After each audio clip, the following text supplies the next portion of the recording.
പക്ഷേ നമസ്കാരം. നമസ്കാരം. നമ്മുടെ ഈ മയിൽ ഹൈവിഷൻ്റെ നാടകം എന്ന പരിപാടിയുമായി ബന്ധപ്പെട്ട് വന്നതാണ്. ഇന്ന് മാഷെടുക്ക് വന്നത് ഒരു ഫുള്ളി ഇൻഫോർമേറ്റീവ് പ്രോഗ്രാം പ്രേക്ഷകരെ കേൾപ്പിക്കാം, കാണിച്ചു കൊടുക്കാമെന്ന് ഉദ്ദേശിച്ചിട്ടാണ്. കാരണം ഒരു റിട്ടയേർഡ് അധ്യാപകനാണ്. അതിലുപരി ഈ കരിയർ ഗൈഡൻസിൻ്റെ മേഖലയിൽ ഒരുപാട് ക്ലാസ്സുകൾ കൈകാര്യം ചെയ്ത ഒരു വ്യക്തിയാണ്. കേരളത്തിൽ അങ്ങോളം ഇങ്ങോളം അറിയപ്പെടുന്ന ഒരു ക്വിസ് മാസ്റ്ററാണ്. മാഷുടെ ഈ ക്വിസിൻ്റെ ഒരു പ്രത്യേക ശൈലിയൊക്കെ എല്ലാവരും നോട്ട് ചെയ്തതാണ്. ഇതൊക്കെ കൂടിയാകുമ്പോഴാണ് ആദ്യം പറഞ്ഞ ഒരു ഇൻഫോർമേറ്റീവ് പ്രോഗ്രാം എന്ന രീതിയിലേക്ക് ഇത് വരുന്നത്. മാഷ് റിട്ടയർ ചെയ്തത് ഏത് വിദ്യാലയത്തിൽ നിന്നാണ്? ഞാൻ റിട്ടയർ ചെയ്തത് മയിൽ ഗവൺമെൻറ് ഹയർ സെക്കൻഡറി സ്കൂളിൽ നിന്നാണ്. യഥാർത്ഥത്തിൽ അധ്യാപകൻ എന്ന നിലയിൽ ഞാൻ ഒരു വിദ്യാലയത്തിൽ മാത്രമേ ജോലി ചെയ്തിട്ടുള്ളൂ, മയിൽ ഹയർ സെക്കൻഡറി സ്കൂളിൽ. അതിനു മുമ്പ് സ്റ്റേറ്റ് വാട്ടർ ട്രാൻസ്പോർട്ട് ഡിപ്പാർട്ട്മെൻറ്റിലും എംപ്ലോയ്മെൻറ്റ് എക്സ്ചേഞ്ചിലും ഒക്കെയാണ് ജോലി ചെയ്തിട്ടുള്ളത്. അന്നേ ഒരു താല്പര്യം ഉണ്ടായിരുന്നു അധ്യാപകനാകുക എന്നുള്ളത്. അതിനുവേണ്ടിയുള്ള ശ്രമം നടത്തുകയും നേരിട്ടിട്ട് PSC വഴി ഹയർ സെക്കൻഡറി അധ്യാപകനായിട്ട് 2005 മയിൽ ഹയർ സെക്കൻഡറി സ്കൂളിൽ വരികയും ചെയ്തു. അവിടെ എക്സ്ചേഞ്ചിൽ ജോലി ചെയ്തുകൊണ്ടിരിക്കുമ്പോഴാണോ അതെ ഇതിലേക്ക് വന്നത്? അതെ. അതിനിടയിൽ 16 വർഷത്തോളം മറ്റ് ഡിപ്പാർട്ട്മെൻറ്റിലെ സർവീസാണ് എനിക്കുണ്ടായിട്ടുള്ളത്. മയിൽ ഹൈസ്കൂൾ വന്നതിന് ശേഷം അവിടെ തന്നെ റിട്ടയർമെൻറ്റ് വരെ അവിടെ തന്നെ ഒരേ സ്കൂളിലാണ് വർക്ക് ചെയ്തത്. ഹയർ സെക്കൻഡറിയിലും മാഷ് കൈകാര്യം ചെയ്ത വിഷയം? ഹയർ സെക്കൻഡറിയിൽ ഞാൻ കൈകാര്യം ചെയ്തത് ഹിസ്റ്ററിയാണ്, ചരിത്രം. അപ്പോൾ ഈ എംപ്ലോയ്മെൻറ്റ് എക്സ്ചേഞ്ചിലും മറ്റ് വകുപ്പുകളിലൊക്കെ ജോലി ചെയ്യുന്ന സമയത്തും മനസ്സിൽ ഈ അധ്യാപനമായിരുന്നു എന്ന് പറഞ്ഞല്ലോ, അധ്യാപക ജോലി ആയിരുന്നു എന്ന് പറഞ്ഞല്ലോ. അതെ അതെ. അപ്പോൾ അതിനുവേണ്ടി ആ സമയത്ത് അതിനു വേണ്ടിയുള്ള ശ്രമം തുടങ്ങിയിട്ടുണ്ടായിരുന്നു, പിന്നെ തുടർന്നിട്ടുണ്ടായിരുന്നു? അതിനുവേണ്ടി ഡെലിബറേറ്റായിട്ടുള്ള ഒരു ശ്രമമൊന്നും നടത്തിയിട്ടില്ലായിരുന്നു. പക്ഷേ ആ സമയത്തായിരുന്നു എനിക്ക് തോന്നുന്നു 2003-04 ആണ് ഹയർ സെക്കൻഡറിയിലേക്ക് ആദ്യമായിട്ട് PSC ആപ്ലിക്കേഷൻ ക്ഷണിച്ചത്. ആ സമയത്ത് ഞാനും അപ്ലൈ ചെയ്തു. ഒരു 2 മാസത്തോളം ലീവ് എടുത്ത് പ്രധാനപ്പെട്ട പുസ്തകങ്ങളൊക്കെ, കാരണം ദീർഘമായ ഒരു ഇടവേള ആയതുകൊണ്ട് തന്നെ വായിക്കാനുള്ള ഒരു ശ്രമം നടത്തി. എൻ്റെ അധ്യാപകരെ, ബ്രണ്ണൻ കോളേജിലാണ് ഞാൻ പഠിച്ചിരുന്നത്, അവിടുത്തെ അധ്യാപകനെ പോയി കണ്ടു, അവരോടുള്ള ഉപദേശങ്ങളൊക്കെ ചോദിച്ചു. ഇന്ന പുസ്തകങ്ങളൊക്കെ വായിക്കണം എന്ന് പറഞ്ഞു. ആ 2 മാസം കൊണ്ട് നോട്ടൊക്കെ എടുത്ത് തയ്യാറാക്കി നന്നായി പ്രിപ്പയർ ചെയ്യുകയും റാങ്ക് ലിസ്റ്റിൽ തന്നെ ഏറ്റവും മുന്നിലെത്തുകയും ചെയ്തു. ഒരുപക്ഷെ അന്ന് ആ റാങ്ക് ലിസ്റ്റിലുള്ള കേരളത്തിലെ ഓൾ കേരള റാങ്ക് ലിസ്റ്റാണ്. അതിൽ ഏറ്റവും പ്രായമുണ്ടായിരുന്ന വ്യക്തി ഞാനാണ്. എങ്കിലും എനിക്ക് മറ്റുള്ള സ്റ്റുഡൻസുമായിട്ട്, കാൻഡിഡേറ്റ്സുമായിട്ട് ആ കോമ്പറ്റീഷനിൽ മുന്നിലെത്താൻ കഴിഞ്ഞു എന്നുള്ളത് എനിക്കിപ്പോഴും അഭിമാനമാണ്. ഇപ്പോൾ ഈ അധ്യാപന ജോലിയിൽ വന്നതിന് ശേഷം പലപ്പോഴും നമ്മൾ വളരെ ആഗ്രഹിച്ച് ഒരു ഫീൽഡിൽ വന്നു കഴിഞ്ഞാൽ അവിടുത്തെ ചില അനുഭവങ്ങൾ നമ്മൾ മുന്നേ അറിയാത്ത ചില അനുഭവങ്ങളായിരിക്കും. അത് അനുഭവത്തിലല്ലേ നമുക്ക് മനസ്സിലാവുള്ളൂ. അങ്ങനെ വരുമ്പോൾ ഇത് വരണ്ടായിരുന്നു, പഴയ ജോലി തന്നെ മതിയായിരുന്നു എന്ന് ഏതെങ്കിലും ഘട്ടത്തിൽ തോന്നിയിട്ടുണ്ടോ? അതല്ല കുറച്ചുകൂടി നേരത്തെ വരണമായിരുന്നു എന്നായിരുന്നു തോന്നിയത്? തീർച്ചയായിട്ടും എൻ്റെ അധ്യാപന ജീവിതത്തിനിടയിൽ ഒരിക്കൽ പോലും എനിക്ക് ബുദ്ധിമുട്ടുണ്ടാകുന്ന ഒരു പ്രശ്നം ഉണ്ടായിട്ടില്ല. മാത്രമല്ല, ഞാനതൊരു ലെഷർ ടൈമിൽ എങ്ങനെയാണോ ലെഷർ ടൈം ഒരു സാധാരണക്കാരനായ മനുഷ്യൻ ഉപയോഗപ്പെടുത്തുന്ന അതുപോലെയായിരുന്നു. എന്നെ സംബന്ധിച്ചിടത്തോളം ഒരു ക്ലാസ് ഒരു കിറാമുട്ടിയായിട്ടില്ല. ഞാൻ അന്ന് ഞാൻ പറഞ്ഞല്ലോ 16 വർഷത്തിന് ശേഷം ക്ലാസ്സിലേക്ക് പോകുമ്പോൾ ഞാൻ ടെക്സ്റ്റ് ബുക്ക് പോലും കണ്ടിട്ടില്ലായിരുന്നു. എങ്കിൽ പോലും വളരെ ആത്മവിശ്വാസത്തോടു കൂടി ക്ലാസ്സിലേക്ക് പോകാനും നന്നായിട്ട് എനിക്ക് തോന്നുന്നു കുട്ടികൾക്ക് മനസ്സിലാകുന്ന വിധത്തിൽ അവർ വെറും ഒരു ചരിത്രം പഠിപ്പിക്കുക എന്നതിനപ്പുറമായിട്ട് വിദ്യാർത്ഥികളിൽ ചരിത്രബോധം ഉണ്ടാക്കാനുള്ള ശ്രമം നടത്തിയിട്ടുണ്ടെന്നാണ് എൻ്റെ ഒരു വിശ്വാസം. എനിക്ക് കിട്ടിയിട്ടുള്ള ഫീഡ്ബാക്കിൽ നിന്ന് ഞാനത് മനസ്സിലാക്കുന്നുണ്ട്. മാഷ് ഈ ചരിത്രത്തിൻ്റെ പറഞ്ഞല്ലോ, മാഷുടെ പല ക്വിസ് പ്രോഗ്രാമും കണ്ട ഒരാൾ എന്ന നിലയിൽ മാഷുടെ ഈ ചരിത്രത്തിലുള്ള ഈ അഗാധമായ ജ്ഞാനം ആ മാഷുടെ അവതരണത്തിൽ പ്രതിഫലിക്കുന്നുണ്ട്. ഇപ്പോൾ ഈ ക്വിസിൻ്റെ മേഖലയിൽ ഇപ്പോൾ കേരളത്തിലൊക്കെ അങ്ങോളം ഇങ്ങോളം ഒരുപാട് ക്വിസ് പ്രോഗ്രാം നടത്തിയിട്ടുണ്ട്. ഈ ക്വിസിൻ്റെ മേഖലയിൽ ഒരു താല്പര്യം വന്നത് എങ്ങനെയാണ്? ഇപ്പോൾ നമ്മുടെ ഈ നാട്ടിൽ മാഷ് അധികം ആളുകൾക്കും ഒരു അധ്യാപകൻ, ഹയർ സെക്കൻഡറി അധ്യാപകൻ, മയിൽ ഹയർ സെക്കൻഡറി സ്കൂളിലെ അധ്യാപകൻ എന്നതിനപ്പുറം അറിയുന്നത് പ്രധാനപ്പെട്ട 2 രീതിയിലാണ്. ഒന്ന്, ഇവിടെയുള്ള മിക്കവാറും എല്ലാ ക്വിസ് പ്രോഗ്രാമുകളും കണ്ടക്ട് ചെയ്യുന്ന ഒരാൾ എന്നുള്ളത്. മറ്റൊന്ന് ഈ കരിയർ ഗൈഡൻസിൻ്റെ ക്ലാസ്സുകൾ കൈകാര്യം ചെയ്യുന്നത് എന്നുള്ളത്. നമുക്ക് ആദ്യം ഈ ക്വിസിൻ്റെ അതിലേക്ക് വരാം. എങ്ങനെയാണ് ഇതിലൊരു താല്പര്യം വന്നത്? ക്വിസിൽ താല്പര്യം വരാനുള്ള കാരണങ്ങളിലൊന്ന്, അന്ന് വിദ്യാർത്ഥിയായിരിക്കുമ്പോൾ തന്നെ ഞാൻ ഒരുപാട് ക്വിസ് കോമ്പറ്റീഷനുകളിൽ മത്സരിച്ചിട്ടുണ്ടായിരുന്നു. നമ്മുടെ ജില്ലാ തലത്തിലും, അന്ന് വളരെ പരിമിതമാണെങ്കിൽ പോലും ജില്ലാ തലത്തിലും കോളേജ് തലത്തിലും ഒപ്പം തന്നെ സംസ്ഥാന തലത്തിലും ഒക്കെയുള്ള മത്സരങ്ങളിൽ പങ്കെടുക്കുകയുണ്ടായി. അപ്പോൾ MESൻ്റെ ഇപ്പോഴത്തെ ഫസൽ ഗഫൂർ അദ്ദേഹത്തിൻ്റെ ക്വിസ് മാസ്റ്ററായിട്ടുള്ള പല പരിപാടികളിലും പങ്കെടുക്കാനുള്ള അവസരം ഉണ്ടായിട്ടുണ്ട്. അപ്പോഴാണ് ഈ ക്വിസിന് ഇങ്ങനെയും ഒരു മാനദണ്ഡം, ഇങ്ങനെയും ഒരു റേഞ്ച് ഉണ്ട് എന്ന് മനസ്സിലാക്കുക, ക്വിസ് മാസ്റ്റർക്ക് ഉണ്ട് എന്ന് ഞാൻ മനസ്സിലാക്കിയത്. അന്നേ ഞാൻ എൻ്റെ മനസ്സിൽ കുറിച്ചിട്ടു, പറ്റുവാണെങ്കിൽ ഭാവിയിൽ ഒരു ക്വിസ് മാസ്റ്റർ ആകണമെന്ന്. ദിലീപ് മാഷ് ഒരു ക്വിസ് കൈകാര്യം ചെയ്യുമ്പോൾ, പ്രത്യേകിച്ചും ഹിസ്റ്ററിയുമായി ബന്ധപ്പെട്ടത് കൈകാര്യം ചെയ്യുമ്പോൾ കണ്ടതൊരു കഥ പറയുന്നത് പോലെയാണ്. മഹാത്മാഗാന്ധി ദക്ഷിണാഫ്രിക്കയിൽ നിന്ന് ഇന്ത്യയിലെത്തിയത് എപ്പോഴാണ് എന്ന് ഒരു ചോദ്യം മാഷ് പറയുമ്പോൾ അതിന് മുൻപേ ചെറിയൊരു കഥ പറയുന്നത് പോലെ വരും. ആ ചോദ്യത്തിലെത്തുന്നതിന് മുൻപ് 2-3 ചോദ്യത്തിൻ്റെയും കൂടി ഉത്തരം ഈ മത്സരാർത്ഥികൾ കിട്ടും. ആ ഒരു ശൈലി രൂപപ്പെടുത്തിയത് എങ്ങനെയാണ്? ആദ്യം തന്നെ ഞാനൊരു ക്വിസ് അവതരിപ്പിക്കുമ്പോൾ എൻ്റെ മനസ്സിൽ ഞാനൊരു ചിത്രം കോറിയിട്ടിട്ടുണ്ടാകും. ഇന്ന കാര്യങ്ങളൊക്കെ കാൻഡിഡേറ്റ്സ് ആയാലോ അല്ലെങ്കിൽ പൊതുജനങ്ങളായാലോ അവരുടെ മുന്നിലേക്ക് എത്തിക്കണം എന്ന് എൻ്റെ മനസ്സിലൊരു ധാരണയുണ്ട്. ആ ധാരണക്കനുസരിച്ചാണ് ഞാൻ ചോദ്യങ്ങളൊക്കെ തയ്യാറാക്കുന്നത്. അതിനപ്പുറം ഒരു ചോദ്യവും ഒരു ഉത്തരവും എന്നതിനപ്പുറമായിട്ട് അനിലിവിടെ സൂചിപ്പിച്ചതുപോലെ ഗാന്ധിജിയെക്കുറിച്ച് പറയുമ്പോൾ ഗാന്ധിജിയുടെ ജീവിതവും അദ്ദേഹം നമ്മുടെ സമൂഹത്തിന്, ഇന്ത്യക്ക് എന്തൊക്കെ നൽകിയെന്ന് എൻ്റെ മുന്നിലിരിക്കുന്ന വിദ്യാർത്ഥികളോ അല്ലെങ്കിൽ ഈ മത്സരാർത്ഥികളെ അറിയിക്കുക, അല്ലെങ്കിൽ അവരെ ഒരു ബോധവൽക്കരിക്കുക എന്നൊരു ഉദ്ദേശവും അത് എൻ്റെ ലക്ഷ്യങ്ങളിലൊന്നാണ്. അതുകൊണ്ട് തന്നെയാണ് കുറച്ചുകൂടി വലിയൊരു പ്രതലത്തിൽ നിന്നുകൊണ്ട് ഞാൻ സംസാരിക്കാൻ ഉദ്ദേശിച്ചിട്ടുള്ളതും അങ്ങനെ തന്നെയാണ് ഞാൻ എൻ്റെ ക്വിസ് മത്സരം അവതരിപ്പിക്കുകയും ചെയ്യാറുള്ളത്. അതെ, അതിൻ്റെ ഒരു തുടർച്ചയായിട്ട് പറഞ്ഞാൽ, മാഷിപ്പോൾ ഒരു കുട്ടി ഒരു മത്സരാർത്ഥി ഒരു ഉത്തരം പറഞ്ഞാൽ അത് തെറ്റാണെങ്കിൽ, ഇന്ത്യക്ക് സ്വാതന്ത്ര്യം കിട്ടിയത് എപ്പോഴാണ് 1948 എന്ന് ആ കുട്ടി പറഞ്ഞാൽ സാധാരണ ഒരു ക്വിസ് മാസ്റ്റർ അല്ല 47 എന്ന് പറഞ്ഞങ്ങ് വിടും. മാഷ് അതല്ല, 48 നടന്ന മറ്റൊരു സംഭവം കൂടി അവിടെ പറയും. 48 നടന്നത് ഇന്നതാണ് എന്ന് പറയും. അപ്പോൾ 47 എന്നുള്ള ശരി ഉത്തരം കിട്ടുന്നതിന് പുറമെ മറ്റൊരു ചോദ്യത്തിൻ്റെ ഉത്തരം കൂടി അവിടെ കുട്ടിക്ക് കിട്ടും. ചുരുക്കി പറഞ്ഞാൽ മാഷ് ഒരു ക്വിസ് പ്രോഗ്രാമിൽ മാഷ് ഒരു 20 ചോദ്യം ചോദിച്ചാൽ അതിൽ നിന്ന് അവിടെ പങ്കെടുത്ത മത്സരാർത്ഥിക്ക് ഒരു 30, 40, 50 ചോദ്യത്തിൻ്റെ ഉത്തരം കൂടി മാഷുടെ ഈ സംസാരത്തിൽ നിന്ന് കിട്ടും. ഇതിന് വളരെ ഹാർഡ് വർക്ക് ചെയ്യാറുണ്ട് ഒരു പ്രോഗ്രാമിന്? തീർച്ചയായിട്ടും ഒരു പ്രോഗ്രാമിനായിട്ട് ഞാൻ ഹാർഡ് വർക്കാരും ചെയ്യാറില്ല. പക്ഷേ എനിക്ക് കിട്ടുന്ന സമയങ്ങളിലൊക്കെ ഞാൻ ആധികാരികമായ പുസ്തകങ്ങൾ വായിക്കാറുണ്ട്. സാധാരണ ഒരു ടെക്സ്റ്റ് ബുക്ക് എന്നതിനപ്പുറമായിട്ട് ഇന്ന് കിട്ടാവുന്ന ഫ്രീഡം മൂവ്മെൻ്റ് ആണെങ്കിൽ, അല്ലെങ്കിൽ ഗാന്ധിജി സൂചിപ്പിച്ചതുകൊണ്ട് സൂചിപ്പിക്കുകയാണ്, ഗാന്ധിജി ആണെങ്കിൽ ഗാന്ധിജിയെക്കുറിച്ച് ഇന്ന് കിട്ടാവുന്ന വളരെ പ്രധാനപ്പെട്ട എല്ലാ ആധികാരിക ഗ്രന്ഥങ്ങളും വായിക്കുകയും അതിൻ്റെ നോട്ടൊക്കെ എടുക്കുന്നൊരു രീതി എനിക്കുണ്ട്. നോട്ട് തയ്യാറാക്കി വെക്കാറുണ്ട്. അതുമായി ബന്ധപ്പെട്ടിട്ടുള്ള കാര്യങ്ങളൊക്കെ വളരെ ഇന്ത്യൻ റൈറ്റേഴ്സ് മാത്രമല്ല, ഫോറിനേഴ്സായിട്ടുള്ള ലൂയി ഫിഷറെ പോലുള്ള ആളുകളുടെ ഒക്കെ പുസ്തകങ്ങളൊക്കെ വായിക്കുകയും അതൊക്കെ നോട്ട് ചെയ്യുകയും ചെയ്തിട്ടുണ്ട്. അതുകൊണ്ട് തന്നെ വളരെ ധൈര്യപൂർവ്വം, വളരെ ധൈര്യത്തോടു കൂടി തന്നെ എനിക്ക് ആ പരിപാടി അവതരിപ്പിക്കാം. ഒരു തെറ്റ് പറ്റുമ്പോൾ കുട്ടികളെ സംബന്ധിച്ചിടത്തോളം ഇപ്പോൾ സൂചിപ്പിച്ചല്ലോ ഇന്ത്യയുടെ സ്വാതന്ത്ര്യം കിട്ടിയത് ഇന്ന് എന്നുള്ളത്. 1948 എന്നതിനപ്പുറം, 47-48 എന്നതിനപ്പുറമായിട്ട് ആഗസ്റ്റ് 15 പ്രത്യേകത എന്താണ്, ആഗസ്റ്റ് 15 എന്തുകൊണ്ടാണ് ബ്രിട്ടീഷുകാരെ ഇന്ത്യക്ക് സ്വാതന്ത്ര്യ ദിനമായിട്ട് തിരഞ്ഞെടുത്തത് എന്നതിൻ്റെ ചിത്രം പോലും ഞാൻ എൻ്റെ കുട്ടികളുടെ അല്ലെങ്കിൽ എൻ്റെ മുന്നിലുള്ള മത്സരാർത്ഥികളുടെ ചോദ്യത്തിൻ്റെ ഉത്തരമായിട്ട് ഇതൊക്കെ വരും. പക്ഷേ ഇപ്പോൾ ഒരു നല്ല കണ്ടൻ്റുള്ള ഒരു വ്യക്തി അദ്ദേഹം ഒരു ക്വിസ് അവതരിപ്പിക്കുമ്പോൾ അവതരണം നല്ല ശൈലിയിൽ, നല്ല രീതിയിലല്ലെങ്കിൽ അത് പാളിപ്പോവും.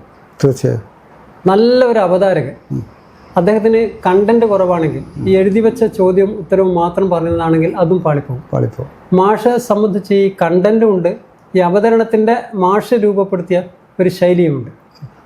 അത് സ്വാഭാവികമായി ഇങ്ങനെ ഉണ്ടായി വന്നതാണോ, അതല്ല ഇങ്ങനെ അവതരിപ്പിച്ചാലാണ് നന്നാവുക എന്നുള്ള പല ക്വിസിലും മുൻപ് പങ്കെടുത്തതിൻ്റെ ആ അനുഭവത്തിൻ്റെ വെളിച്ചത്തിൽ രൂപപ്പെടുത്തിയതാണ്? ഞാൻ അക്കാര്യത്തിൽ വളരെ ബോധപൂർവമായിട്ടുള്ള ഒരു ശ്രമവും നടത്തിയിട്ടില്ല. പക്ഷേ ഓരോ ക്വിസ് മത്സരം അവതരിപ്പിക്കുമ്പോൾ അത് കഴിഞ്ഞതിന് ശേഷം ഞാൻ വീട്ടിലെത്തുമ്പോഴേക്ക് തന്നെ ഒരുപാട് ആളുകൾ വിളിച്ചിട്ട് പറയാറുണ്ട്, വളരെ സാറ് ചെയ്ത പരിപാടി നന്നായിരുന്നു, വളരെ മികച്ചതായിരുന്നു, ഈ രീതിയിൽ തന്നെയാണ് ക്വിസ് അവതരിപ്പിക്കേണ്ടതെന്നൊക്കെ ഒരുപാട് ആളുകൾ എന്നോട് പറഞ്ഞിട്ടുണ്ട്. അങ്ങനെ അപ്പോഴെനിക്ക് തോന്നി ഇത് കൊള്ളാമല്ലോ, ഇത് കുഴപ്പമൊന്നുമില്ല, ഈ വഴിയിൽ ഈ ട്രാക്കിൽ കൂടി തന്നെ അങ്ങോട്ട് പോകട്ടെ എന്നുള്ളത്. അങ്ങനെയാണ് ഞാൻ എൻ്റേതായ ഒരു പാത, എൻ്റേതായ ഒരു രീതി ഞാൻ കൊണ്ടുപോകാനുള്ള കാരണം അതാണ്. അത് ഡെവലപ്പ് ചെയ്യാൻ ഇപ്പോഴും ശ്രമിക്കാറുണ്ട്. ഞാൻ ഇപ്പോഴും വായിച്ചുകൊണ്ടിരിക്കുന്നുണ്ട്. കിട്ടാവുന്ന പത്രങ്ങളും അതേപോലെ തന്നെ ദേശീയവും അന്തർദേശീയവുമായ പ്രസിദ്ധീകരണങ്ങളൊക്കെ കിട്ടുന്ന സമയത്തൊക്കെ വായിക്കാറുണ്ട്. പ്രധാനപ്പെട്ട പോയിന്റുകളൊക്കെ നോട്ട് ചെയ്യുന്ന രീതി ഇപ്പോഴും ഉണ്ട്. അപ്ഡേറ്റഡ് തീർച്ചയായിട്ടും ഒരു ക്വിസ് മാസ്റ്ററെ സംബന്ധിച്ചിടത്തോളം അപ്ഡേറ്റ് കാണും. നന്ദനാർ പറയുന്നുണ്ടല്ലോ, നിന്നേക്കാൾ വിവരമുള്ളവനാണ് നിന്റെ വായനക്കാരൻ എന്ന ഒരു ബോധ്യം എഴുത്തുകാരനുണ്ടാകണം. അതുപോലെ തന്നെയാണ് ഒരു ക്വിസ് മാസ്റ്റർക്കും എന്ന് വിശ്വസിക്കുന്ന ഒരാളാണ്. ഇതിനു വേണ്ടി മാത്രം പഠിച്ചിട്ട് വരുന്നവരായിരിക്കും. തീർച്ചയായും അതിനേക്കാളും കടന്നു. അതെ അതെ അതെ അതെ. ഇപ്പം ഈ നാട്ടിലെ മിക്കവാറും ക്ലബ്ബുകൾ, സ്കൂളുകൾ, ഇങ്ങനെയുള്ള സ്ഥലങ്ങളിലൊക്കെ മാഷ് ഇത് അവതരിപ്പിച്ചിട്ടുണ്ട്, ക്വിസ് പ്രോഗ്രാം നടത്തിയിരുന്നു. അതുകൂടാതെ ജില്ലാ തലത്തിൽ ഇങ്ങനെയൊക്കെ ചെയ്തതിൻ്റെ ഒരു അനുഭവം? ജില്ലാ തലത്തിൽ അവതരിപ്പിച്ചിട്ടുണ്ട്. ഇപ്പോൾ ഉദാഹരണമായിട്ട് ഞാൻ Jawaharlal Nehru public research library കണ്ണൂരിലെ വളരെ പ്രശസ്തമായ ലൈബ്രറിയാണ്. ജില്ലാ കളക്ടറാണെന്ന് തോന്നുന്നു അതിൻ്റെ ചെയർമാൻ. കഴിഞ്ഞ 6-7 വർഷങ്ങളായിട്ട് നിരന്തരമായിട്ട് ജവഹർലാൽ നെഹ്റുവുമായി ബന്ധപ്പെട്ടിട്ടുള്ള ക്വിസ് മത്സരം നവംബർ 14 അതിനടുത്ത ദിവസങ്ങളിലായിട്ടാണ് നടക്കാറുള്ളത്. ഞാനാണ് നടത്താറുള്ളത്.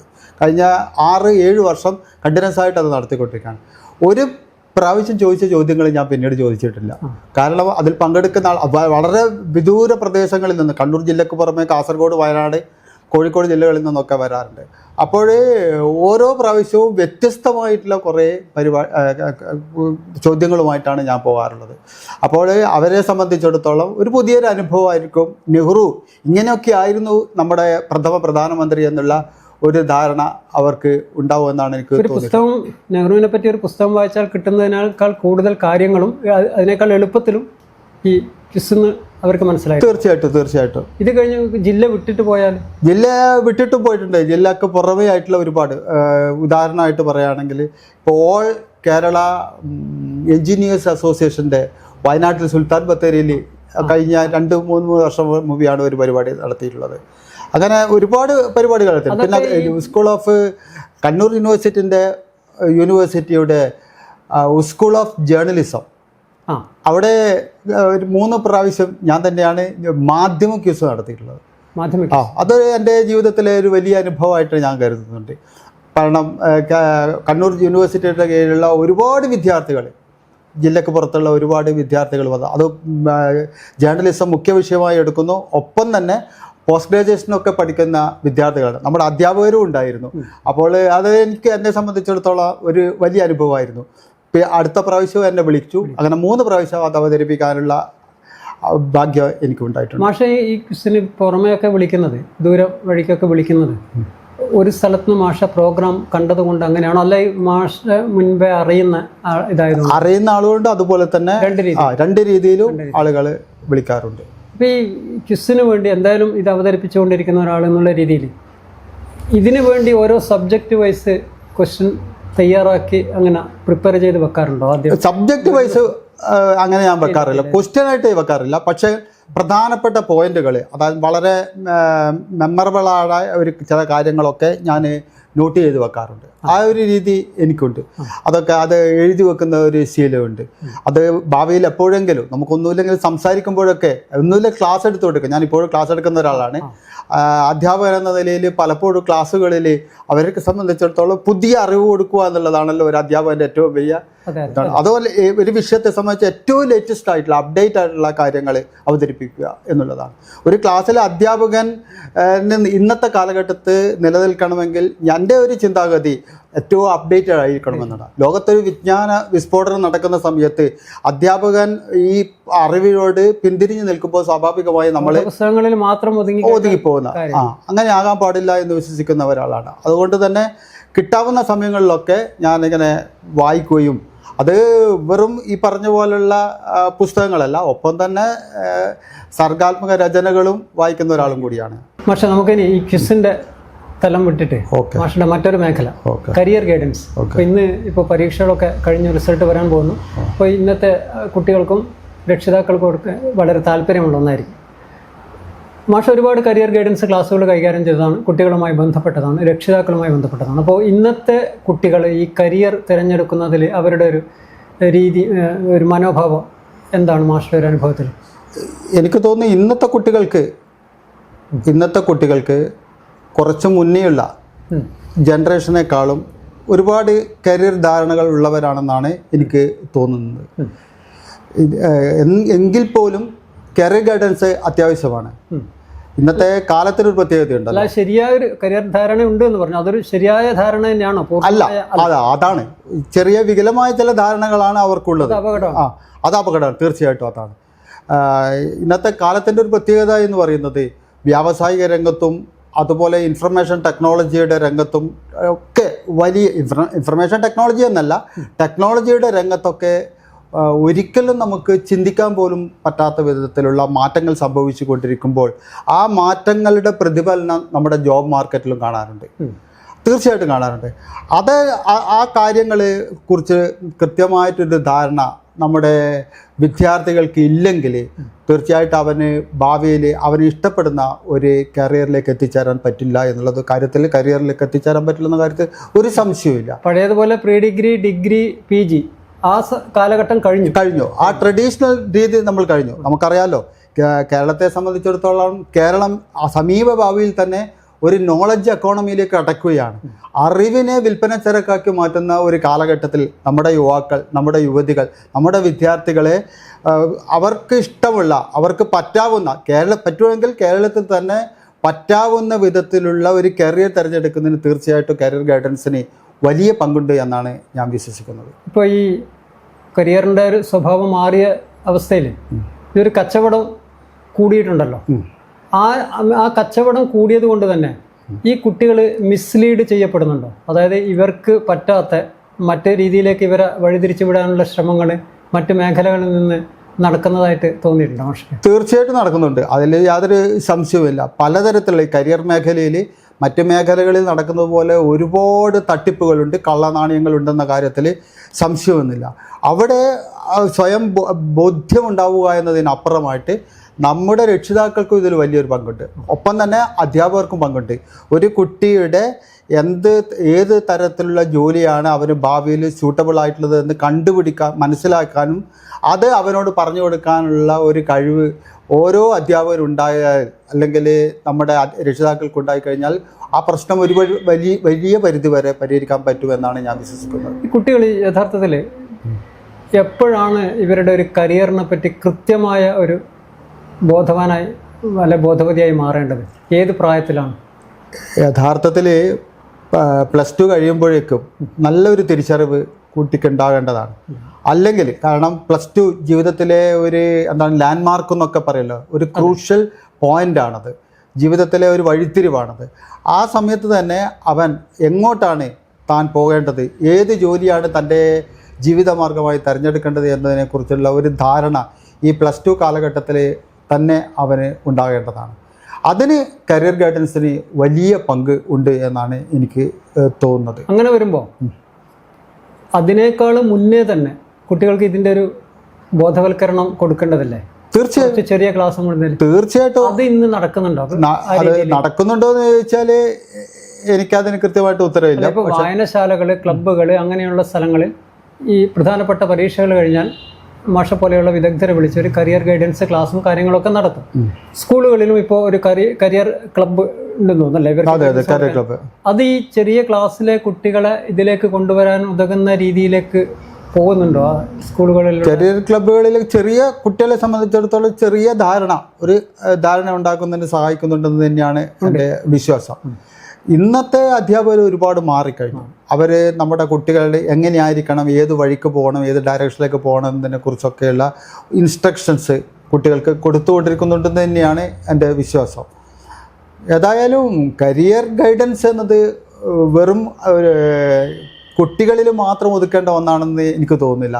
കാരണം ഇപ്പോൾ പ്രൊഫഷണലായിട്ട് ജോലി ചെയ്യുന്ന ഒരാളെ സംബന്ധിച്ചിടത്തോളം ഒരു ജോലി ചെയ്യുകയാണെങ്കിൽ പോലും അയാൾക്ക് ആ ജോലിയിൽ ഒരിക്കലും എല്ലാ കാലത്തും പിടിച്ചു നിൽക്കാൻ ഇന്നത്തെ സാഹചര്യത്തിൽ പറ്റില്ല. ആ ജോലിയുടെ രംഗത്തിൽ വലിയ മാറ്റങ്ങൾ സംഭവിച്ചുകൊണ്ടിരിക്കുന്ന ഒരു കാലഘട്ടമാണ്. അപ്ഡേഷൻ ആവശ്യമാണ്.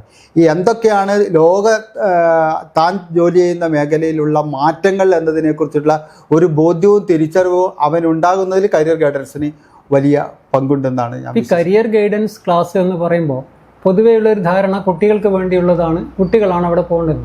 ശരിക്ക് അതുപോലെ തന്നെ രക്ഷിതാക്കളും അതിൽ പങ്കെടുക്കേണ്ടതല്ലേ? തീർച്ചയായിട്ടും അവർക്ക് കൂടിയുള്ള ഒരു ഗൈഡൻസ് അല്ലേ അത്? തീർച്ചയായിട്ടും അത് വളരെ അത്യാവശ്യമാണ്. അങ്ങനെ വരുന്നുണ്ടോ ഇപ്പൊ മാഷ? ഇല്ല, അത് വളരെ കറക്റ്റാണ്.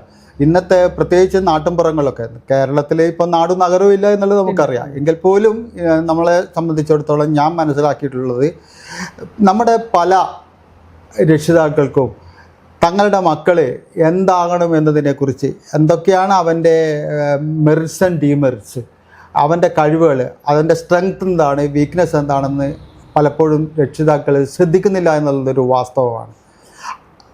അതേ സമയത്ത് തന്നെ വളരെ ശ്രദ്ധിച്ച് നമ്മുടെ കുട്ടികളുടെ വളർച്ച മനസ്സിലാക്കുന്ന രക്ഷിതാക്കളും ഉണ്ട്. അത് വളരെ തുലവും പരിമിതമാണ്. പക്ഷേ ഭൂരിഭാഗം ആളുകളും പാർശ്വവൽക്കരിക്കപ്പെട്ട വിഭാഗങ്ങൾ, അതുപോലെ തന്നെ സാമ്പത്തികമായി പിന്നോക്കം നിൽക്കുന്ന വിഭാഗങ്ങളിലൊക്കെ പെട്ടിട്ടുള്ള രക്ഷിതാക്കൾ അവരെ സംബന്ധിച്ചിടത്തോളം മക്കളെക്കുറിച്ചിട്ടുള്ള ഒരു കരിയർ ആശയങ്ങളൊന്നും തന്നെ അവർ വികസിപ്പിച്ചെടുത്തിട്ടുള്ളത് സത്യമാണ്. ഇങ്ങനെയുള്ള സാഹചര്യത്തിൽ, ഇത്തരം ഒരു സാഹചര്യത്തിൽ നമ്മുടെ വായനശാലകൾക്ക്, ഗ്രന്ഥാലയങ്ങൾക്ക്, സ്കൂളുകൾക്ക്, സന്നദ്ധ സംഘടനകൾക്കൊക്കെ വലിയ പങ്കുണ്ട്. കുട്ടികളെ ഇപ്പോൾ SSLC പരീക്ഷ കഴിയുന്നു, +2 പരീക്ഷ കഴിയുന്നു, ഈ സമയത്തൊക്കെ കരിയർ ഗൈഡൻസിനെ കുറിച്ചുള്ള നല്ലൊരു ബോധം ഉണ്ടാക്കുകയാണെങ്കിൽ അവനെക്കുറിച്ചും അവൻ്റെ സ്ട്രെങ്ത്തിനെ കുറിച്ചും വീക്ക്നെസ്സിനെ കുറിച്ചൊക്കെ അറിഞ്ഞ് ഇഷ്ടപ്പെട്ട കോഴ്സുകളൊക്കെ തിരഞ്ഞെടുക്കുന്നതിനും പിന്നീട് അതുവഴി ഇഷ്ടപ്പെട്ട ജോലിയിലേക്ക് പോകുന്നതിനൊക്കെ സഹായിക്കുമെന്നാണ് കരുതുന്നത്. ഒരു കുട്ടി ഒരു കോഴ്സിന് ചേരുന്നു, 2 വർഷം ആ കോഴ്സ് കഴിഞ്ഞാൽ, 2 വർഷം കഴിഞ്ഞാൽ, അല്ലെങ്കിൽ 1 വർഷം കഴിഞ്ഞാൽ അത് പാതി വഴിക്ക് അതങ്ങ് ഉപേക്ഷിച്ച് മറ്റൊരു കോഴ്സിന് ചേരുന്നു. അപ്പോൾ ആദ്യത്തെ കോഴ്സ് എനിക്ക് പറ്റില്ല എന്ന് പാതി വഴിയിൽ മനസ്സിലായതിനു ശേഷമാണ് അതുമായി ഒരു ബന്ധവുമില്ലാത്ത മറ്റൊരു കോഴ്സിൽ ചേരുന്നത്. ആ രണ്ടാമത് ചേർന്ന കോഴ്സും ചിലപ്പോൾ കംപ്ലീറ്റ് ചെയ്യണം എന്നില്ല. അപ്പോൾ ആദ്യമേ തന്നെ ഏതിന് ചേരണം എന്നുള്ള ഒരു ധാരണ ഇല്ലാത്തത് കൊണ്ടല്ലേ ഇത്? എന്ന് മാത്രമല്ല, ഇതിൽ ഈ കുട്ടി മാത്രമാണോ കുറ്റക്കാരൻ ഇങ്ങനെ വരുന്നതിൽ? തീർച്ചയായും അതിൽ കുട്ടിയുടെ പങ്ക് മാത്രമല്ല, ഒപ്പം തന്നെ രക്ഷിതാക്കൾക്ക് വലിയ പങ്കുണ്ട്. ഇന്നത്തെ കാലത്ത് രക്ഷിതാക്കളുടെ സമ്മർദ്ദത്തിന് വിധേയമായിട്ട് രക്ഷിതാക്കൾ ചൂണ്ടിക്കാണിക്കുന്ന കോഴ്സുകളിലേക്ക് പോകുന്ന ഒരു രീതിയുണ്ട്, അത് സംശയമൊന്നുമില്ല. അങ്ങനെ അതിന് തനിക്ക് ഇഷ്ടമില്ലാത്ത ഒരു മേഖലയിലേക്ക് അവൻ പോകുന്നു. ഈ പറഞ്ഞ പോലെ എൻജിനീയറിംഗ് കോളേജുകളിൽ മെഡിസിനൊക്കെ പോവുകയും അവിടെയൊക്കെ പൂർത്തിയാക്കാതെ തിരിച്ചു വരുന്ന ഒരുപാട് ആളുകളുണ്ട്. അവിടെ ഇത് എല്ലാ മേഖലകളിലും നമ്മൾ കാണുന്നതാണ്. അതുകൊണ്ടാണ് ഞാൻ പറഞ്ഞത് ഒരു കരിയർ ഗൈഡൻസിൻ്റെ ഏറ്റവും പ്രധാനപ്പെട്ട ഒരു ഏരിയ എന്ന് പറയുന്നത് ഓരോ ഇൻഡിവിജ്വലിന്, ഒരു വ്യക്തിയെ കണ്ടെത്തുക, അവൻ്റെ സ്കില്ലുകൾ എന്താണ്, അവൻ്റെ വീക്ക്നെസ് എന്താണ്, അവൻ്റെ സ്ട്രെങ്ത് എന്താണെന്ന് കണ്ടെത്താൻ കരിയർ ഗൈഡൻസിലൂടെ കഴിയും. അങ്ങനെയാണെങ്കിൽ അവന് ഈ പറഞ്ഞതുപോലെ തന്നെ മറ്റ് ഇഷ്ടപ്പെടാത്ത കോഴ്സുകളിൽ പോയി ചിലപ്പോൾ ജോലിയും കിട്ടിയേക്കാം. ജോലി കിട്ടിക്കഴിഞ്ഞാൽ പലപ്പോഴും ഉണ്ടാകുന്ന പ്രശ്നം എന്താണെന്ന് വെച്ചാൽ വളരെ അരോചകമായിരിക്കും. അപ്പോൾ അങ്ങനെ വരാനുള്ളൊരു പ്രധാനപ്പെട്ട കാരണം തനിക്ക് പറ്റിയ ജോലിയാണ് അല്ലെങ്കിൽ തനിക്ക് പറ്റിയ കോഴ്സാണെന്നുള്ള തിരിച്ചറിവില്ലാതെ പോകുന്നതാണ്. അതിൽ അധ്യാപകർക്കും അതുപോലെ തന്നെ രക്ഷിതാക്കൾക്കും സമൂഹത്തിനും വലിയ പങ്കുണ്ടെന്നാണ് ഞാൻ കരുതുന്നത്. ഒരാൾ താല്പര്യമില്ലാത്ത ഒരു മേഖലയിൽ വരുന്നു, പഠിക്കാനായാലും ജോലിക്കായാലും പഠിക്കേണ്ടത് കാര്യം നമുക്കെടുക്കാം, അവിടുന്ന് കോഴ്സ് മതിയാക്കി പോകുന്നു എന്ന് പറഞ്ഞു. അപ്പം അങ്ങനെ ഒരു കുട്ടി ഒരു മേഖലയിൽ വന്നിപ്പം എൻജിനീയറിങ്ങിൻ്റെ ഉദാഹരണം എടുത്താൽ, 1 വർഷം എൻജിനീയറിങ്ങിന് പഠിച്ചു, പാതി വഴിയിൽ പോകുമ്പോൾ അവിടെ തന്നെ തുടരുന്ന രീതിയിൽ ആ കുട്ടിയെ മാറ്റിയെടുക്കാനുള്ള സംവിധാനം ഉണ്ടാവില്ലേ അവിടെ? അല്ലെങ്കിൽ അവിടുത്തെ അധ്യാപകരോ എന്തെങ്കിലും ഒരു സംവിധാനം അവിടെ വേണ്ടേ ആ കുട്ടിയെ അവിടെ തുടരാനുള്ള രീതിയിൽ മാറ്റിയെടുക്കാൻ? തീർച്ചയായും ആവശ്യമാണ്. അതിന് ഒരു വലിയ പരിധിവരെ അവിടുത്തെ അധ്യാപകർക്കും ഒപ്പം തന്നെ കുട്ടികൾക്കും അവൻ്റെ കൂടെയുള്ള മറ്റു കുട്ടികൾക്കും വലിയൊരു പങ്കുണ്ട്. കാരണം ഒരുപക്ഷേ മറ്റു കുട്ടികളുമായിട്ട് ഈ മത്സരത്തിൽ മുന്നോട്ടേക്ക് പോകാൻ പറ്റുന്നില്ല എന്നൊന്നും, അതുകൊണ്ടാണല്ലോ ആത്മഹത്യയൊക്കെ പലപ്പോഴും ഉണ്ടാകുന്നത്. നമ്മൾ ഇത് 1, 2 ഒറ്റപ്പെട്ട കേസുകളല്ലാത്ത സ്ഥിതിക്ക് നമ്മുടെ ഒരു സംവിധാനത്തിന് തന്നെ അങ്ങനെ ഒരു ഇത് ഒരുക്കാൻ പറ്റേണ്ടതല്ലേ എന്നാണ് ചോദിച്ചത്. ഇപ്പോൾ അവിടുത്തെ കുറച്ച് അധ്യാപകരോ കുട്ടികളോ അല്ലാതെ ഇതൊരു സ്ഥാപനത്തിലെ മാത്രം പ്രശ്നമായിരിക്കില്ലല്ലോ. അപ്പോൾ നമ്മുടെ ഈ സംവിധാനം ആ രീതിയിൽ ചിന്തിക്കാൻ തുടങ്ങിയിട്ടുണ്ടോ? സംവിധാനം എന്ന് പറയുന്നതിൽ വലിയ കാര്യമുണ്ടെന്ന് തോന്നുന്നില്ല. കാരണം എന്ന് വെച്ചാൽ ഇന്നത്തെ കാലഘട്ടത്തിൽ ഒരു മത്സരത്തിൻ്റെ ഒരു കാലഘട്ടമാണ്. അപ്പോൾ ഒരു കോഴ്സിന് വന്ന് ചേർന്ന ഒരു കുട്ടി മറ്റ് മുഖ്യധാരയിലേക്ക് ആ കുട്ടിക്ക് വരാൻ പറ്റിയില്ലെങ്കിൽ, ആ കാൻഡിഡേറ്റിന് വരാൻ പറ്റിയിട്ടില്ലെങ്കിൽ അവനെ ഒരു പരിധിവരെ സപ്പോർട്ട് ചെയ്യുക എന്നുള്ളതല്ലാതെ പൂർണ്ണമായി സപ്പോർട്ട് ചെയ്യാനുള്ള ഒരു സംവിധാനം പറ്റുമെന്ന് തോന്നുന്നില്ല. കാരണം ലോകം അതിവേഗം മുന്നോട്ട് പോയിക്കൊണ്ടിരിക്കുകയാണ്. അപ്പോൾ എങ്ങനെയെങ്കിലും മുന്നിലെത്തുന്നവന് മാത്രമേ സർവൈവൽ ഓഫ് ദ ഫിറ്റസ്റ്റ് എന്നൊക്കെ പറയാറില്ല ഡാർവിൻ്റെ. ആ ഒരു രീതിയിൽ ഒരു ചെറിയ പരിധിയിൽ നമ്മളെ സംബന്ധിച്ചിടത്തോളം സഹായിക്കാവുന്നതാണ്. അതിൽ കരിയർ ഗൈഡൻസിനും അതേപോലെ തന്നെ കൗൺസിലിങ്ങിനൊക്കെ വലിയ പങ്കുണ്ടെന്നാണ് ഞാൻ കരുതുന്നത്. നമുക്കിത് അവസാനിപ്പിക്കുന്നതിന് മുന്നേ മാഷെ പറ്റി വ്യക്തിപരമായ കുറച്ച് കാര്യങ്ങൾ കൂടി ചോദിക്കാം. ഈ ഇത്രയും വർഷത്തെ അധ്യാപന ജീവിതം കഴിഞ്ഞതിന് ശേഷം ശിഷ്യന്മാരുമായിട്ടുള്ള ഒരു കോണ്ടാക്റ്റ് എങ്ങനെയാണ്? ആളുകൾ കുട്ടികൾ വിളിക്കാറുണ്ടോ? ഇങ്ങനെ ഇപ്പോൾ പലരും പല ജോലിയിലൊക്കെ കയറിയവരുണ്ടാവും. പ്രത്യേകിച്ചും മാഷെ ഒരു കരിയറിൻ്റെ ഗൈഡൻസ് കൊടുത്തവരായിരിക്കും. അതിൻ്റെയൊക്കെ അടിസ്ഥാനത്തിൽ അവരെങ്ങനെ വിളിക്കാറുണ്ടോ? തീർച്ചയായും വിളിക്കാറുണ്ട്. ഇപ്പോൾ 2 ദിവസം മുമ്പെയാണ് ചോദിച്ചുകൊണ്ട് പറയുകയാണ്, KSRTC വയനാട്ടിലേക്കൊരു ട്രിപ്പ് നടത്തുന്നുണ്ട്. KSRTC വയനാട് ട്രിപ്പ് നടത്തുമ്പോൾ അടുത്ത ദിവസം രാവിലെ ഒരുപാട് യാത്രികരുമായിട്ട് പോവുകയാണ്. അപ്പോൾ എൻ്റെ ഒരു സ്റ്റുഡൻറ്റ് വിളിച്ചിട്ട് പറഞ്ഞു, സാർ ഇവിടെ അവതരിപ്പിക്കേണ്ട ഓരോ പ്രധാനപ്പെട്ട ടൂറിസ്റ്റ് ഡെസ്റ്റിനേഷൻ വയനാടുമായി ബന്ധപ്പെട്ട ചരിത്രവും സംസ്കാരവും ഒക്കെ ഇടകലർന്ന രീതിയിൽ സാറൊന്ന് പറഞ്ഞു തരണം എന്ന് പറഞ്ഞിട്ട് ഒരു പെൺകുട്ടി എന്നെ കഴിഞ്ഞ ദിവസമാണ് വിളിക്കുകയും ഞാനത് പറഞ്ഞു കൊടുക്കുകയും ചെയ്തു. പിറ്റത്തെ ദിവസം എന്നെ വിളിക്കുകയും ചെയ്തു. എന്നിട്ട് പറഞ്ഞു വളരെ ഗംഭീരമായിട്ട് എനിക്കത് പ്രസൻറ്റ് ചെയ്യാൻ പറ്റി എന്നുള്ളതാണ്. അതുപോലെ തന്നെ ഒരുപാട് കുട്ടികൾ ഇപ്പോഴും റിസർച്ചുമായിട്ട് ബന്ധപ്പെട്ടിട്ടുള്ള ഡെസർട്ടേഷൻ തീസിസുമായി ബന്ധപ്പെട്ടിട്ട് അസൈൻമെൻറ്റുമായി ബന്ധപ്പെട്ടിട്ടൊക്കെ ഇപ്പോഴും വിളിക്കാറുണ്ട്. അവർ വീട്ടിൽ വരാറുണ്ട്. ഞാൻ അവർക്ക് എല്ലാ സഹായങ്ങളും ചെയ്തു കൊടുക്കും. ഇപ്പോഴും ലൈവായിട്ട് നിൽക്കുന്നുണ്ടെന്നാണ് എൻ്റെ വിശ്വാസം. ഇപ്പോൾ ഈ വായനശാല പോലുള്ള സ്ഥാപനങ്ങളുമായിട്ടുള്ള ബന്ധം തീർച്ചയായിട്ടും ഞാൻ കണ്ണൂർ ജവഹർലാൽ നെഹ്റു ലൈബ്രറിയിലും അതുപോലെ തന്നെ മയ്യിൽ CRC പോലുള്ള ലൈബ്രറികളിലൊക്കെ തീർച്ചയായിട്ടും കമ്മിറ്റികളിലൊക്കെ പോകാറുണ്ട്. അത് ലൈവായിട്ട് നിൽക്കുന്നുണ്ടെന്നാണ്. കാരണം ഒരു വായനശാലയിൽ നമ്മൾ എത്തുക എന്നുള്ളത് യഥാർത്ഥത്തിൽ ഒരു സർവകലാശാലയിൽ എത്തുക എന്ന് വിശ്വസിക്കുന്ന ഒരാളാണ്. അതിനെ ആ രീതിയിൽ ഉപയോഗപ്പെടുത്തുന്നുണ്ടെങ്കിൽ അതെ തീർച്ചയായിട്ടും. മാഷ് ഒരുപാട് വായിക്കുന്ന കൂട്ടത്തിലാണല്ലോ. എഴുത്ത് എങ്ങനെ? എഴുത്തിൻ്റെ മേഖലയിൽ ഞാനില്ല എന്ന് തന്നെ പറയാം. തീരെ ഇല്ലാന്നല്ല. ഇപ്പോൾ കഴിഞ്ഞ ദിവസം അത്യാവശ്യം എന്തെങ്കിലും ആവശ്യപ്പെട്ട് കഴിഞ്ഞാൽ കുറച്ച് ഇൻഫർമേറ്റീവ് ആയിട്ടുള്ള കാര്യം, കഴിഞ്ഞ ദിവസം അക്ഷരമുറ്റത്തിൽ നമ്മുടെ ഭാഷാ ദിനവുമായി ബന്ധപ്പെട്ടിട്ട് ഒരു ചെറിയൊരു ലേഖനം വേണമെന്ന് പറഞ്ഞു. അങ്ങനെ എഴുതി കൊടുത്തു. പിന്നെ മാതൃഭൂമി തൊഴിൽ വാർത്തയിൽ കേരളം.com എന്ന് പറഞ്ഞിട്ടുള്ള ഒരു പങ്ക്തി കുറേ മുന്നേ ഞാൻ കൈകാര്യം ചെയ്തിട്ടുണ്ടായിരുന്നു. അല്ലാതെ എഴുത്തിൻ്റെ മേഖലയിൽ എഴുത്ത് എന്ന് പറയുന്നത് ഒരു സർഗാത്മകമായ പ്രവർത്തനമാണെന്ന് വിശ്വസിക്കുന്ന ഒരാളാണ്. അത് അവർക്ക് പറ്റൂ എന്ന് വിശ്വസിക്കുന്ന ഒരാളാണ്. പക്ഷേ ഒരു അധ്യാപകനെ വിലയിരുത്തേണ്ടത് ആ അധ്യാപകൻ്റെ ശിഷ്യന്മാരാണല്ലോ. തീർച്ചയായും. പക്ഷേ സ്വയം ഒരു വിലയിരുത്തലുണ്ടാവുമല്ലോ, കുട്ടികളോട് ഞാൻ ഇങ്ങനെയൊക്കെയാണ് പെരുമാറിയത് എന്നൊക്കെയുള്ള ഇതിന്. അപ്പോൾ ഈ ഇത്രയും വർഷത്തിനിടയിൽ അങ്ങനെ എന്തെങ്കിലും ദുരനുഭവം ഉണ്ടായിട്ടുണ്ടോ? അല്ല കുട്ടികളോട് പെരുമാറിയത് കുറച്ചുകൂടി നന്നാക്കാമായിരുന്നു, അല്ലെങ്കിൽ ഇത്ര ഇതായിട്ട് മയത്തിൽ പെരുമാറണ്ടായിരുന്നു എന്നോ, അങ്ങനെ എന്തെങ്കിലും ഒരു സ്വയം വിലയിരുത്തൽ എങ്ങനെയാണ് വരുന്നത്? ഞാൻ സ്വയം വിലയിരുത്തുമ്പോൾ എനിക്ക് ഒരിക്കലും തോന്നിയിട്ടില്ല. ഞാൻ പലപ്പോഴും വളരെ ഹാർഷായിട്ട് ക്ലാസ്സിൽ നിന്ന് കുട്ടികളോട് പെരുമാറിയിട്ടുണ്ടെങ്കിൽ പോലും അത് ആ സമയത്തോടു കൂടി തീരുകയാണ്. അതിന് ശേഷമുള്ള പ്രശ്നങ്ങളൊന്നും ഉണ്ടായിട്ടില്ല. അത് ആ കുട്ടികൾക്ക് അതറിയാം. പിന്നെ ഞാൻ മനസ്സിലാക്കുന്നത് MN വിജയൻ മാഷൊക്കെ പറയുന്ന ഒരു കാര്യം, ഒരു അധ്യാപകൻ കയ്യിൽ വടിയെടുക്കുക എന്ന് പറയുന്നതിൻ്റെ അർത്ഥം ആ അധ്യാപകന് അദ്ദേഹത്തെ തന്നെ വിശ്വാസമില്ല എന്നുള്ളതാണ്. അപ്പോൾ വടിയില്ലാതെ ക്ലാസ്സിൽ കഴിയുക എന്നുള്ളത് ഒരു അധ്യാപകൻ്റെ ഏറ്റവും വലിയ നേട്ടമായിട്ട് കരുതുന്ന ആളാണ്. അങ്ങനെയുള്ള സന്ദർഭം വളരെ അപൂർവമായിട്ടാണ്. അത് ക്ലാസ്സുമായി ബന്ധപ്പെട്ടിട്ടില്ല, പൊതുവായിട്ടുള്ള ചില വിഷയങ്ങളുമായി ബന്ധപ്പെട്ട് സംസാരിക്കുമ്പോൾ ചില പ്രശ്നങ്ങൾ ഉണ്ടാവുകയും അങ്ങനെ നമ്മൾ കാർഷായി സംസാരിച്ചിട്ടുള്ള പല ആൾക്കാരും പിന്നീട് വന്നിട്ട് സാറേ അത് ചെയ്തത് തെറ്റായിപ്പോയി എന്നൊക്കെ പറയുകയുണ്ട്. പക്ഷെ അതൊന്നും ചെറിയൊരു നിത്യ ജീവിതത്തിൽ അധ്യാപന രംഗത്തുണ്ടാകുന്ന ഒരു സാധാരണ സംഭവമല്ലാതെ ഒരു വലിയ വിഷയമൊന്നും എന്നെ സംബന്ധിച്ചിടത്തോളം ഉണ്ടായിട്ടില്ല. ഈ 10-14 വർഷക്കാലം അധ്യാപകനായി ജോലി ചെയ്തത് എൻ്റെ ജീവിതത്തിലെ ഏറ്റവും സുന്ദരവും മനോഹരവുമായ ഒരു കാലഘട്ടമായിട്ടാണ് ഞാൻ കരുതുന്നത്. മാഷെ കുടുംബം എന്ന് പരിചയപ്പെടുത്തിയാൽ?